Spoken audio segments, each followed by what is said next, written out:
itu ditiru oleh Bapak Budi Utomo dan juga Sekretariat Dagang Islam.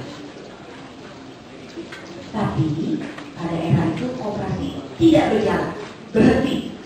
Karena pada saat itu Belanda merasa dengan hadirnya koperasi mereka terancam.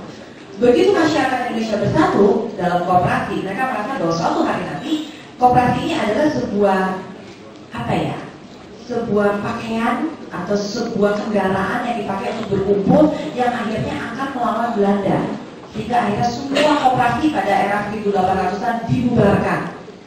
Baru setelah itu, aktifnya beliau, saking beliau luar biasa menggerakkan koperasi sampai tanpa kita sadari mungkin koperasi itu menjadi salah satu dasar Undang-Undang Dasar 45. Tepatnya itu dia pasal 33, Mas belum oke.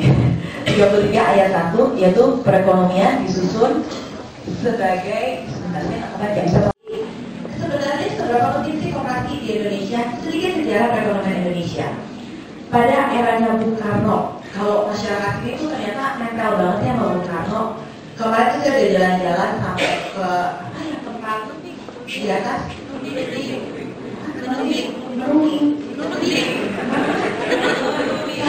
lidahnya baru 1 hari di sini belum gampang nih.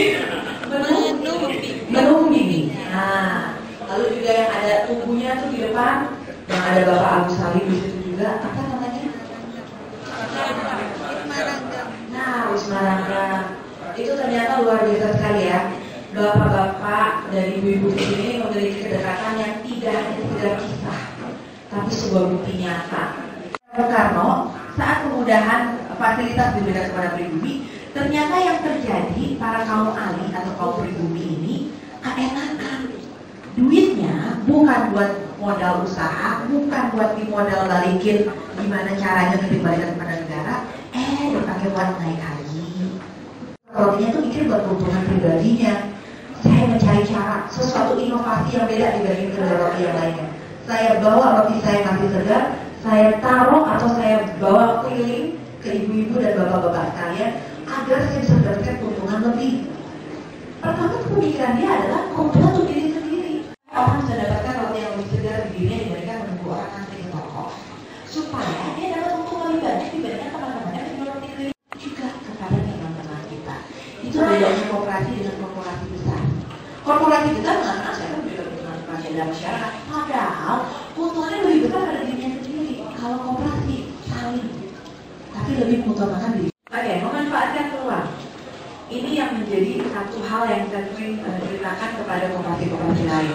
Ibu-ibu di sana ini menambahkan uang belanja suaminya, tapi tidak tahu bagaimana caranya. Akhirnya dilakukan karena mereka untuk modal. Saya nggak tahu linknya. Ya sudah sini, kasih telur bebeknya ke saya sebagai koperasi yang dimana bisa dikatakan power tinggal di kita yang masuk ke pasar, kita yang jual.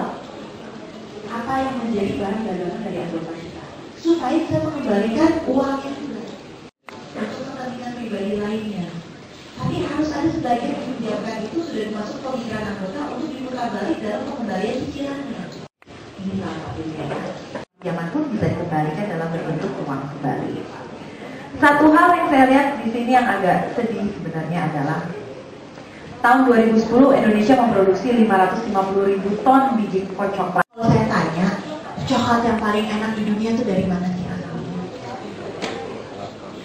Ada yang pernah bilang nggak dari Indonesia?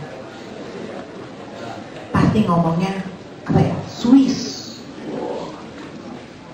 Belgia, pokoknya negara di Eropa. Saya dari sana, saya nggak sekalipun lihat ada pohon coklat di sana.